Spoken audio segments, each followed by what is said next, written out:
Hello, everyone, and welcome back to eBookie Studios.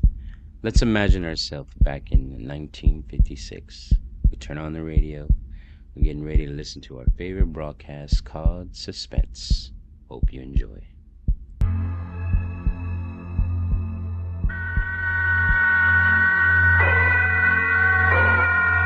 Suspense.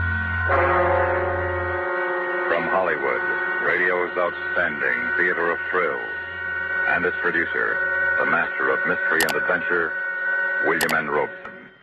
Good evening. Tonight we have taken a page from Collier's magazine. Several pages, in fact. A story called Where the Warriors Crossed by William Eastlake. We have added the chants of Navajo Indians and the histrionic talents of Reed Hadley.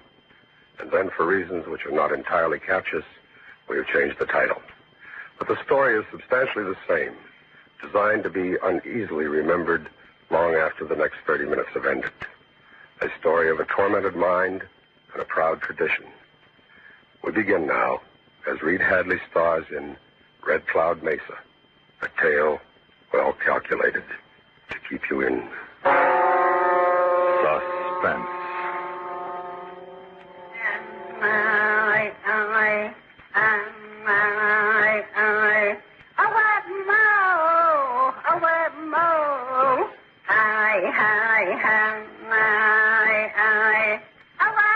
Red Cloud Mesa, a great red stone fist thrusting into the thin air above the flat plateau. There's none higher between Cayenta and Ship Rock. So high the clouds catch on it sometimes. Red clouds if the sun is rising or setting. Red Cloud Mesa.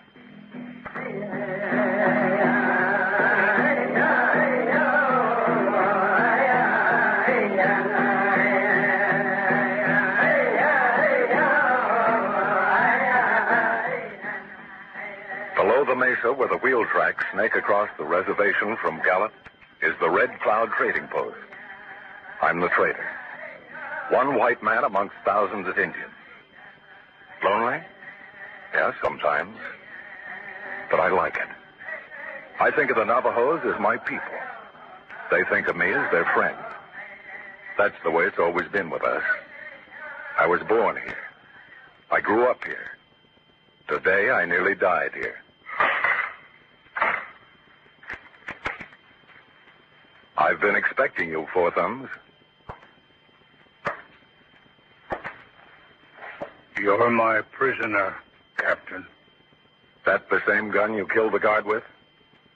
How did you know? The radio's full of it. How you shot your way out of the psychiatric ward of the Veterans Hospital. How you believe everything you hear on the radio and read in the newspapers? Most everything. You'd believe them before you'd believe the man who served under you? A man that was in your outfit in France? In this case, yes.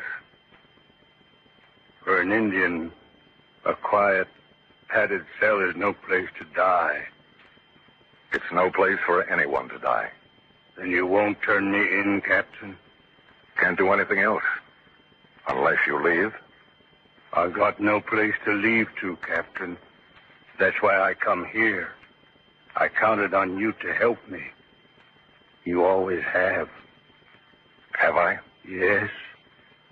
In the Bulge that time, when my platoon was cut off for 6 days, you got through with help just in time. I couldn't have lasted a minute longer. I got through a day too late. You crazy? Look, Captain, I'm here. I'm alive. Feel me. You got through just in time. 1, maybe 2 days too late. I'm sorry. What you sorry for? I'm alive. Yes, alive. You was alive when I got to him. That day in the Bulge. The only one left alive. He was giving orders to a platoon of dead men and carrying the orders out himself. It must have been like that for his forefathers who defended this final mesa here against the white man 100 years ago. Like them, he didn't know how to say surrender. He only knew that the mesa, this position somewhere on the flank of Estonia, must be held. He didn't know that his mind must be held also. And after the 6th day of the enemy breakthrough, after 6 days of the water, he didn't notice that his mind had deserted the action and left his body all alone defending the position. Give me that gun. You'll hide me? I don't know yet. Give me the gun and unlock the door. No, I won't let them take me. That's an order, Corporal. You're back in my outfit now. I take all the responsibility and I give all the orders. Give me your gun. Yes, sir. Thank you. Now, please open the door. Yes, Captain.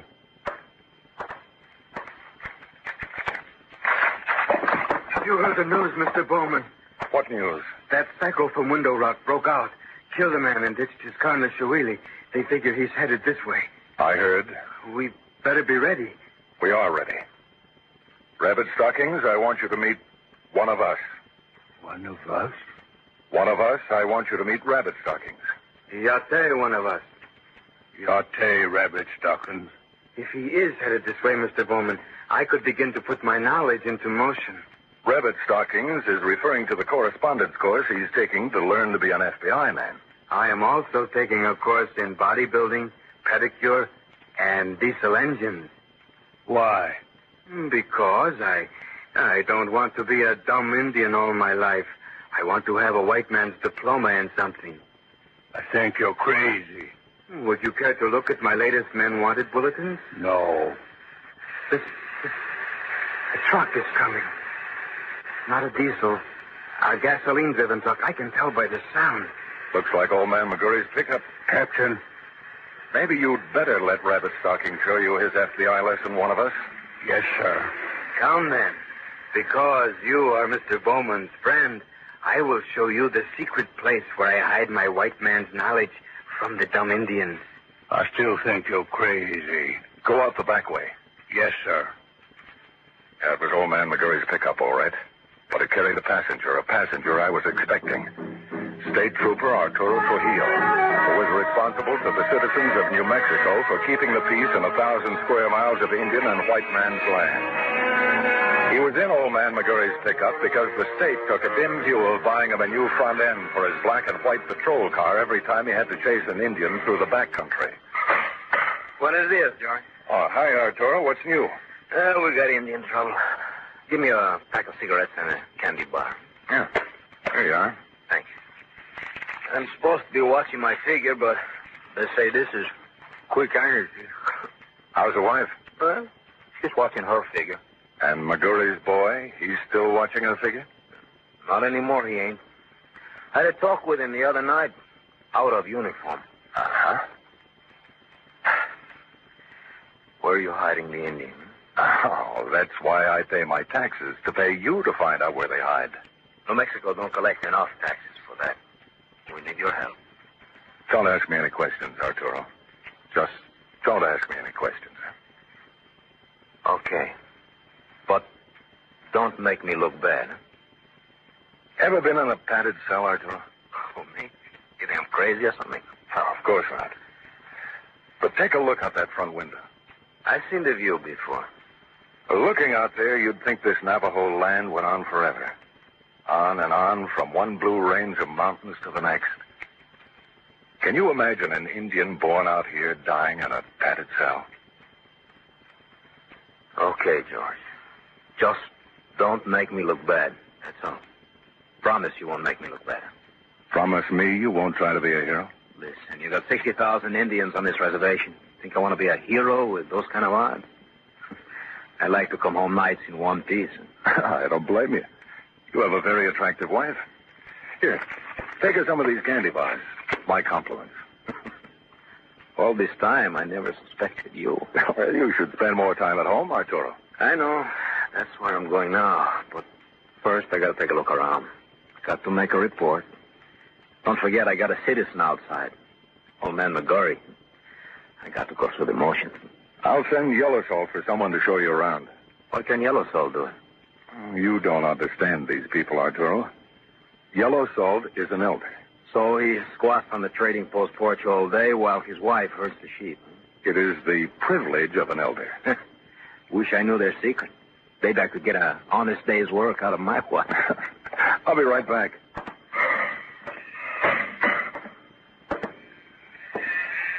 Ahalane, Nazone, Achalani, Sansia. The ending of the day finds you well, Yellowstone? Well enough. But I have been asking myself a question. Oh, what is the question, brother? Perhaps I can help find an answer. It is this, Sansia. What is the cop doing here? He's perfectly safe. He's got to make a report. We don't want to make him look bad. Sansia, this presents another question. What is it he doesn't want to look bad about? That psycho boy, Four Thumbs. He escaped and killed a man. The cop has orders to look for him. They want to put him back in a padded cell.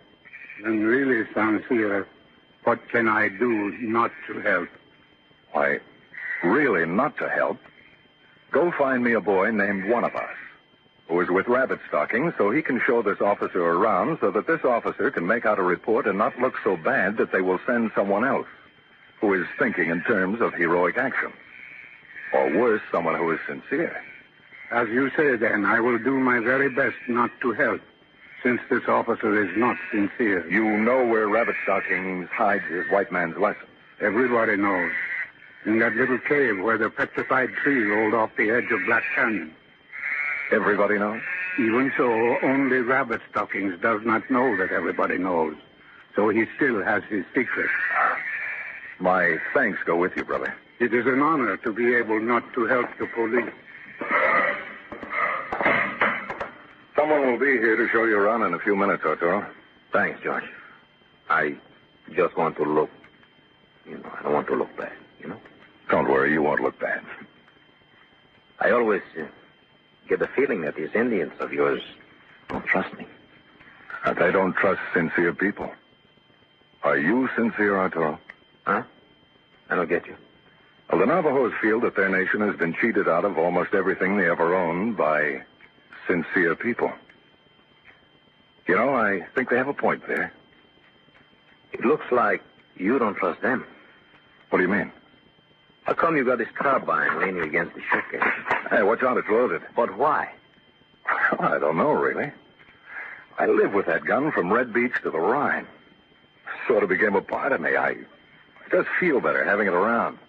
Better or more sincere, George?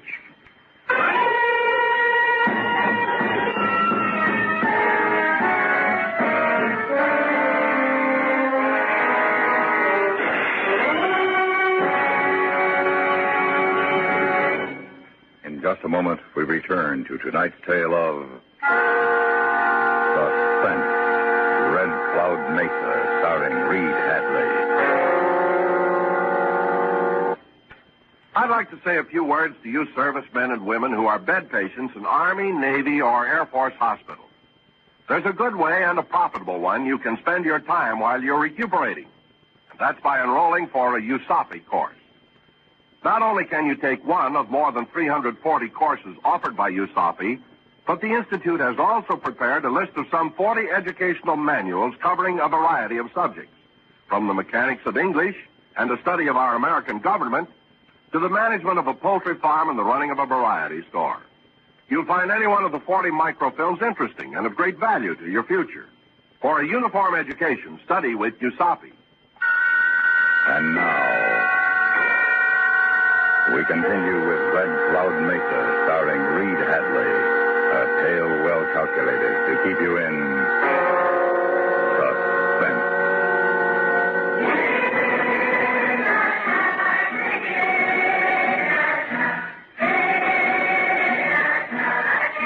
I realize now how foolish I was. But at the time, I was seduced by the delicious irony of the situation. What less sincere way to make State Trooper Trujillo not look bad than to have the man he was hunting show him around?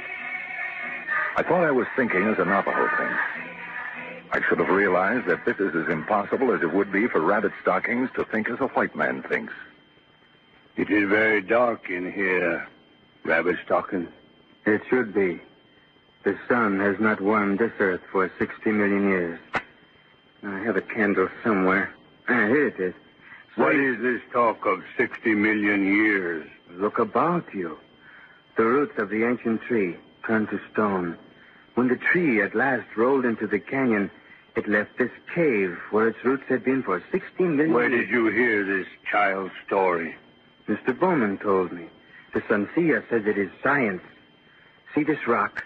He says it's called petrified wood. The Sancia is crazy. All white men are crazy. Crazy enough to own the world. Crazy enough to herd all the dumb Indians onto reservations. You want to be a dumb Indian all your life. Don't you want to have a white man's diploma in something? No, because I'm not crazy. I just cannot believe that one does not seek to better oneself. Listen. You learn every word in those lessons. You think any white man will give you a job? They used to say the only good Indian is a dead Indian. Now they change it a little. They say the only good Indian is a dumb Indian, a blanket Indian. But you see, next time they go crazy, next time they start fighting, they'll change again. Then they'll say the only good Indian is the Indian who fights for his country. And they'll take you out and teach you to kill and kill and kill. They teach you so good, they get hurt feelings when you can't forget how to kill. We are peaceful people, one of us. Not everyone is like that crazy psycho Indian from Window Rock who shot his way out of the... I will kill you, Rabbit Stockings. Put down that rock. Petrified wood, you said it was. A piece of the Sancia's phony tree. But it's hard enough and sharp enough to smash your crazy head. I do not understand. I meant nothing by what I said. You said too much, Rabbit Stockings. You think this cave has been here for 60 million years? Very well. You shall remain in it for another 60 million. No, don't. Officer. Huh? I'll take that rock. I didn't hear you behind me. I didn't mean that you should. It is an interesting rock. See how it glints in the candlelight? But Sancia is 60 million years. It's difficult for even an Indian to believe. Sancia is crazy. Of course. You saved my life, Yellowstone. He's crazy, too. Of course. The Sancia wants you back at the post. But he just sent me up here. Your name is one of us, is it not? No. Fortum. Fortum? I thought so. Come, the Sancia is waiting.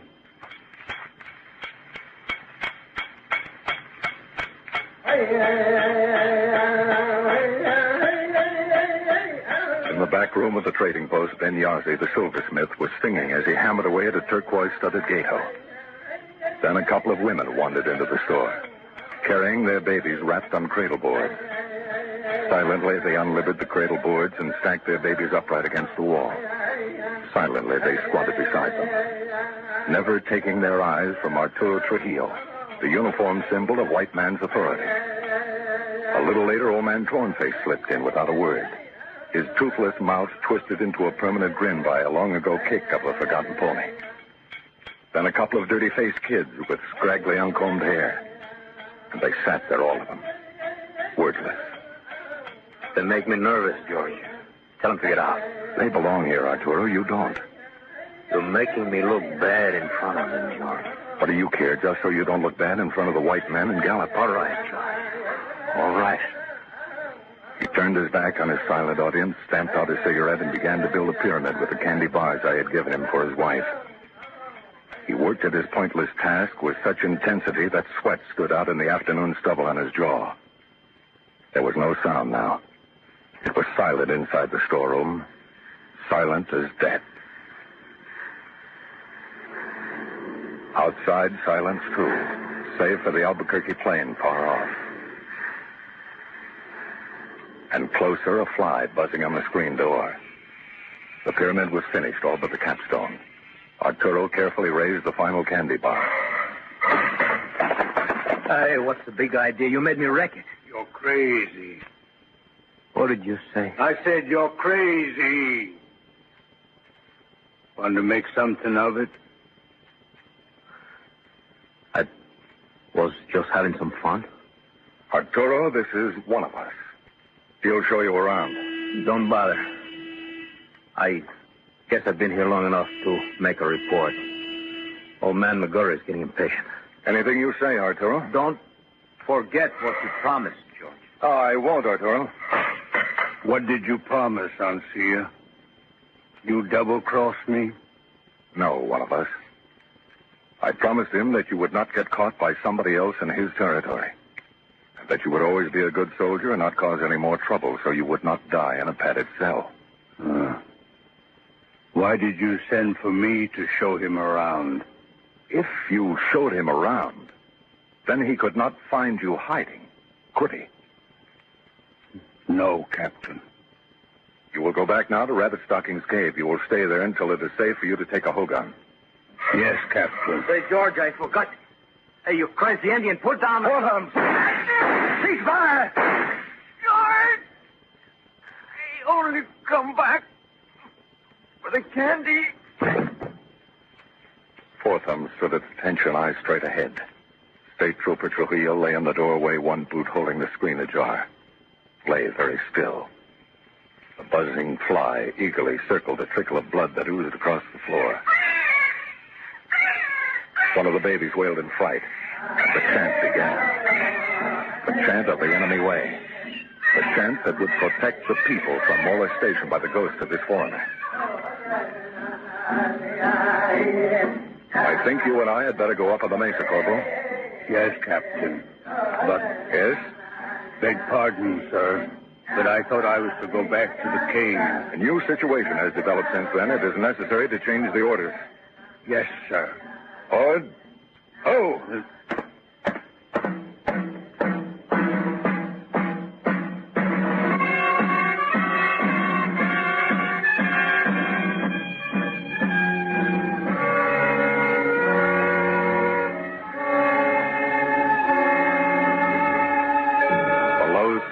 Stretched away to the limitless yellow horizon as we started up the narrow trail along the face of the mesa. Already that giant red fist had snatched a streamer of cloud which floated wistfully toward where night crouched darkening blue in the east. We climbed silently, steadily, 10, 15 minutes, upward across the sheer face of the cliff. Four Thumbs holding the proper combat patrol distance 10 yards behind me. Steadily, up. Always up, toward the gathering clouds, now orange with the dying sun. Captain. Yes, Corporal? I've still got the carbine. I had forgotten completely. I turned slowly, erect, trying to look like a CO in my cowhide jacket and Levi's. Yes, he still had the gun. A Section 8 psycho who was also a combat infantryman still had the gun and still held his prescribed position 10 yards behind me. Well, I should hope so, Corporal. A man isn't much good on a patrol without a gun. Yes, sir. The trail was narrower now as it approached the switchback. 600 feet up the sheer cliff wall from the desert floor. And above, the clouds were thicker in the mesa's fist. All orange now, deep orange.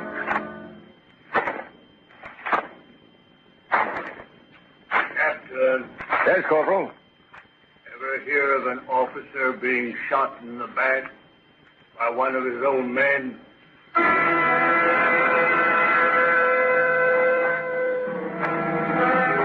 We were close to the clouds now. It was chill on the mesa, but I began to sweat, suddenly, explicably. And the sweat was not warm. Oh, you hear stories like that from time to time, back of the lines. Up front? Well, I suppose it depends on what kind of a leader a man is. Yes, Captain.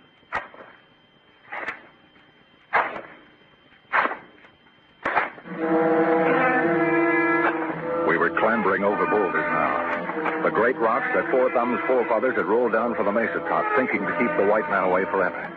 They almost did. But defending this final fort, the top of this dry mesa, 200 feet above us in the clouds, they ran out of water. No one quit. They were still up there.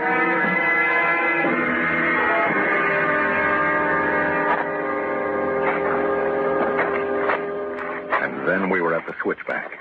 And a moment later, we were in the cloud. A red cloud now, where the misty blood of the day's death surrounded us, cold, damp. The ghost stuff of the ancient warriors whose bones still lay above us. And their voices, too, it seemed, pressing on us in the clammy cloud.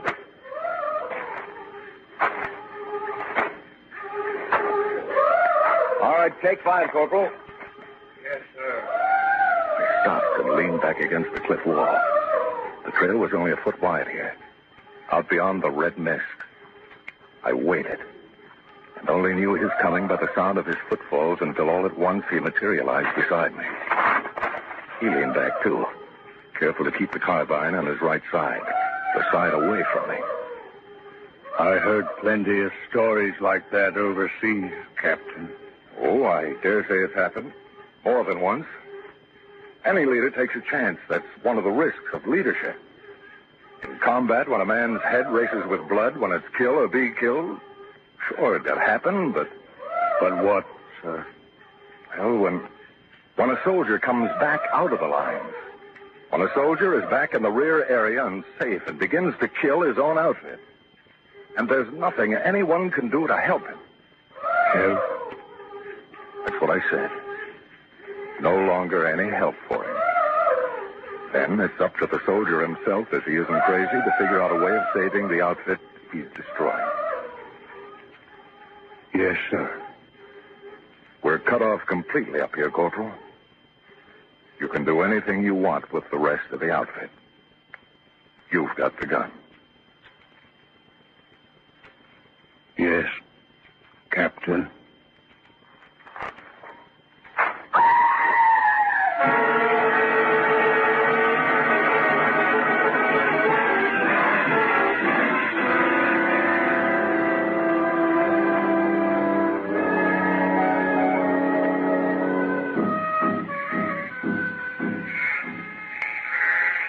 That's the first time I never saw your carbine leaning against the countersunk here.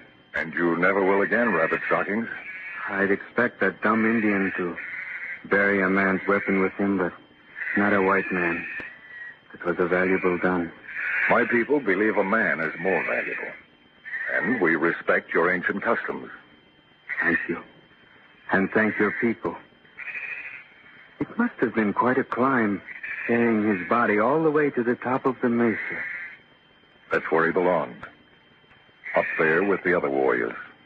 And those old people, cut off up there without water. They must have gone crazy before they died. Probably. But they stuck it out when they could have quit. Yes, they did. And he was their son.